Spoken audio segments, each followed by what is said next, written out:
Graça e paz. Chegamos ao final do nosso primeiro trimestre de 2019. Permita-me dizer que foi um privilégio estar contigo aqui nessas lições. E hoje, em especial, a última lição, lição de número 13, ainda falando sobre o Evangelho segundo escreveu João, a lição de número 13, João, o Filho de Deus vence a morte. O nosso texto áureo, João capítulo 20, verso 17. Disse-lhe Jesus, não me detenhas, porque ainda não subi para meu Pai, mas vai para meus irmãos e diz-lhes que eu subo para meu Pai e vosso Pai, meu Deus e vosso Deus. Queridos, passamos aí essas últimas semanas, essas últimas lições, estudando sobre como cada evangelista apresentou Jesus, Mateus, Marcos, Lucas, João, e hoje, nessa última lição, número 13, em especial, falaremos sobre um assunto de extrema importância para a nossa fé, para a vida da igreja, que é a ressurreição de Jesus Cristo. Antes de falar aqui sobre a ressurreição, permita-me, usando a lição, logo na palavra introdutória, traçando aqui o cronograma que João traz sobre os últimos momentos de Jesus como verbo encarnado, seria muito interessante você passar por esses textos para você entender tudo o que acontece nos últimos momentos do verbo encarnado, do Filho de Deus aqui entre nós. No capítulo 13, você vai perceber que Jesus celebra a última ceia com os discípulos. Depois que ele celebra essa ceia, que vai do capítulo 13 até o capítulo número 17, logo no capítulo 18, a partir do verso 1, Jesus vai para o Monte das Oliveiras, vai orar no Getsêmani, e é ali que ele será preso, será manietado. Logo em seguida, ele vai ser conduzido para a casa do sumo sacerdote, capítulo 18, verso 12 a 14, e logo na manhã daquele dia, na manhã da sexta-feira, depois que Jesus é julgado pelos religiosos, julgado por Herodes, julgado por Pilatos, que é quem vai dar a sentença, João capítulo 19, verso 17, diz que Jesus coloca a sua cruz sobre os ombros e parte então em direção ao Calvário, onde ele vai consumar a obra da salvação. E é muito importante, por que eu estou citando esse cronograma aqui? É muito importante você olhar no Evangelho de João que você não verá Jesus queixoso, se lamentando, não é um Cristo que está indo para a cruz, se lamentando, se lamuriando, não. O tempo inteiro você percebe que ele esteve consciente, no controle da situação, ele sempre soube o que aconteceria e ele vai de cabeça erguida e de maneira triunfante cumprir o propósito do seu sacrifício, que era pela minha e pela sua salvação. Interessante falar sobre a ressurreição de Jesus, sobre a crucificação, a ressurreição de Jesus, é que logo no primeiro ponto aí, eu falo sobre o contraste do Calvário. Que contraste do Calvário é esse? É porque a crucificação de Jesus, a morte de Jesus, ela mostrou dois tipos de reações, dois tipos de reação.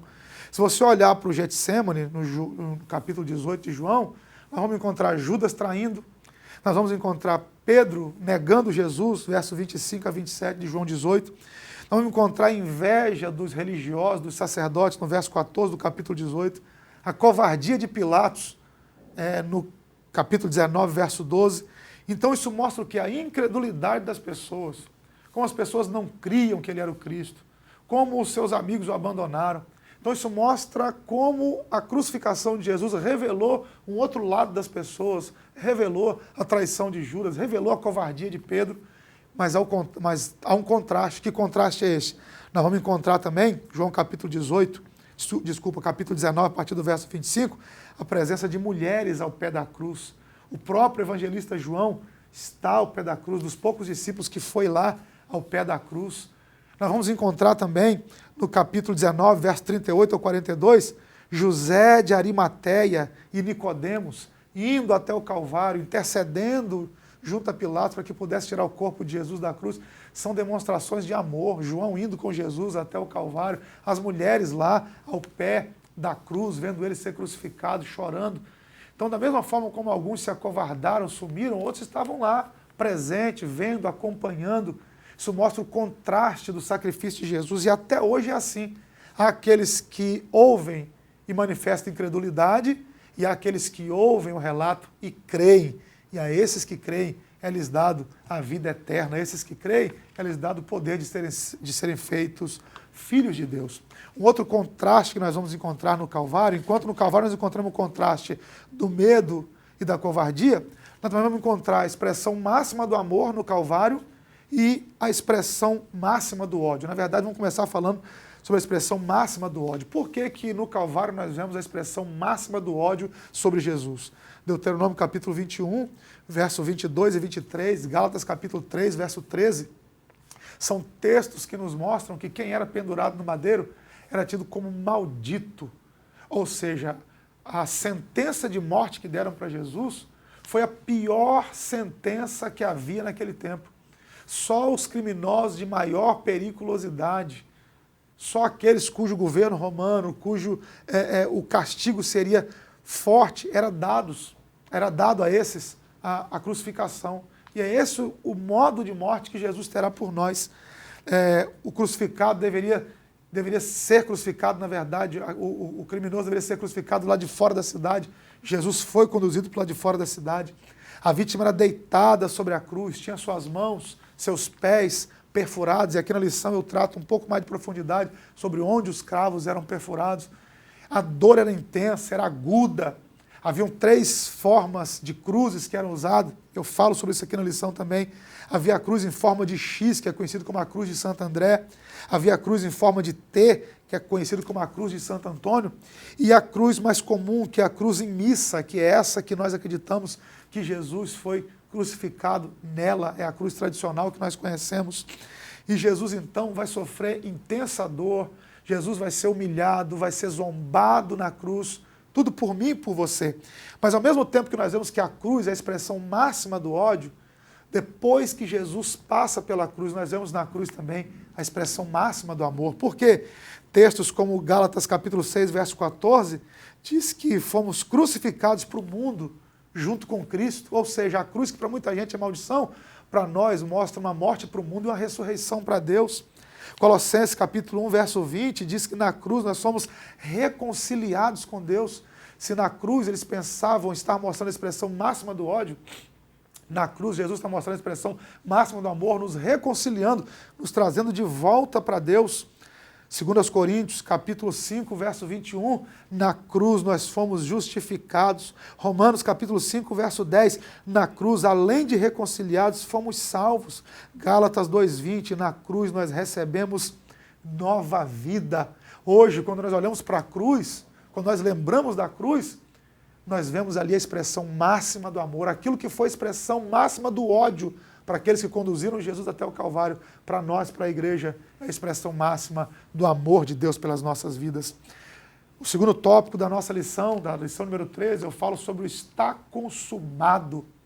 É o brado que Jesus dá na cruz, João capítulo 19, verso 30, Jesus exclama, está consumado, e logo em seguida ele inclina sua cabeça, entregando o seu espírito ao Pai.